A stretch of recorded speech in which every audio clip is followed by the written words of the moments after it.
पंचतंत्र की कहानी शेरनी का तीसरा पुत्र। किसी घने जंगल में एक शेर और एक शेरनी साथ रहते थे। वे दोनों एक दूसरे से बहुत प्रेम करते थे। हर दिन दोनों साथ में ही शिकार करने जाते और शिकार को मारकर साथ में बराबर बराबर खाते थे। दोनों के बीच में विश्वास और भरोसा भी खूब था। कुछ समय के बाद ही शेर और शेरनी दो पुत्रों के माता पिता भी बन गए। जब शेरनी ने बच्चों को जन्म दिया तो शेर ने उससे कहा कि अब से तुम शिकार पर मत जाना। घर पर रहकर खुद की और बच्चों की देखभाल करना। मैं अकेले ही हम सब के लिए शिकार लेकर आऊंगा। शेरनी ने भी शेर की बात मान ली और उस दिन से शेर अकेले ही शिकार के लिए जाने लगा। वहीं शेरनी घर पर रहती और बच्चों की देखभाल करती। बदकिस्मती से एक दिन शेर को कोई भी शिकार नहीं मिला। थक-हार कर जब वह खाली हाथ घर की तरफ जा रहा था तो उसे रास्ते में लोमड़ी का एक बच्चा अकेले घूमता हुआ दिखाई दिया। उसने सोचा आज उसके पास शेरनी और बच्चों के लिए कोई भोजन नहीं है तो वह इस लोमड़ी के बच्चे को ही अपना शिकार बनाएगा। शेर ने लोमड़ी का बच्चा पकड़ा, लेकिन वह बहुत छोटा था, जिस वजह से वह उसे मार नहीं सका। वह उसे जिंदा ही पकड़कर घर लेकर चला गया। शेरनी के पास पहुंचकर उसने बताया कि आज उसे एक भी शिकार नहीं। रास्ते में उसे यह लोमड़ी का बच्चा दिखाई दिया तो वह उसे ही मारकर खा जाए। शेर की बातें सुनकर शेरनी ने कहा, जब तुम इसे बच्चे को नहीं मार पाए तो मैं कैसे इसे मार सकती हूँ। मैं इसे नहीं खा सकती है। इसे भी मैं अपने दोनों बच्चों की ही तरह पाल पोस कर बड़ा करूंगी और यह अब से हमारा तीसरा पुत्र होगा। उसी दिन से शेरनी और शेर लोमड़ी के बेटे को भी अपने पुत्रों ही तरह प्यार करने लगे। वह भी शेर के परिवार के साथ बहुत खुश था।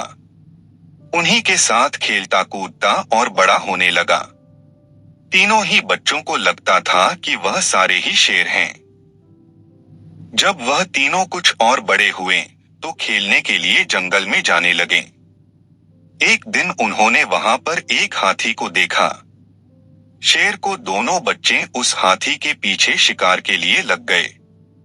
वहीं लोमड़ी का बच्चा डर के मारे उन्हें ऐसा करने से मना कर रहा था। लेकिन शेर के दोनों बच्चों ने लोमड़ी के बच्चे की बात नहीं मानी और हाथी के पीछे लगे रहे और लोमड़ी का बच्चा वापस घर पर शेरनी माँ के पास आ गया। कुछ देर बाद जब शेरनी के दोनों बच्चे भी वापस आए तो उन्होंने जंगल वाली बात अपनी माँ को बताई। उन्होंने बताया कि वह हाथी के पीछे गए, लेकिन उनका तीसरा भाई डरकर घर वापस भाग आया। इसे सुनकर लोमड़ी का बच्चा गुस्सा हो गया।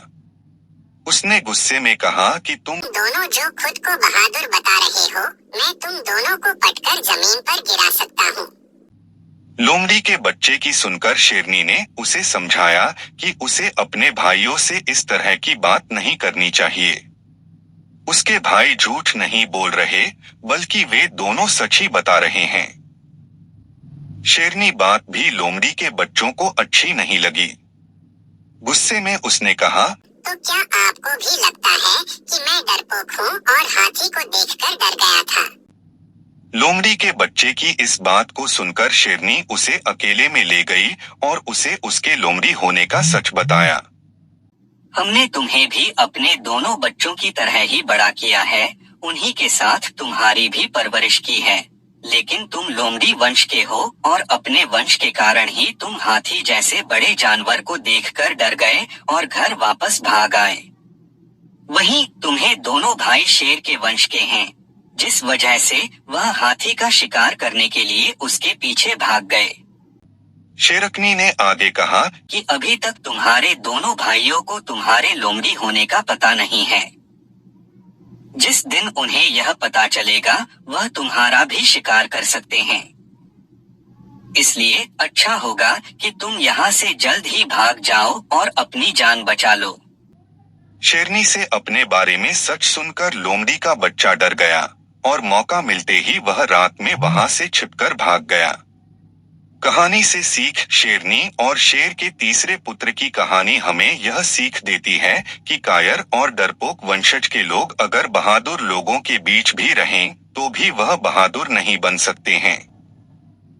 उनकी आदतों में उनकी वंशज की सोच और दक्षता की झलक बनी रह सकती है।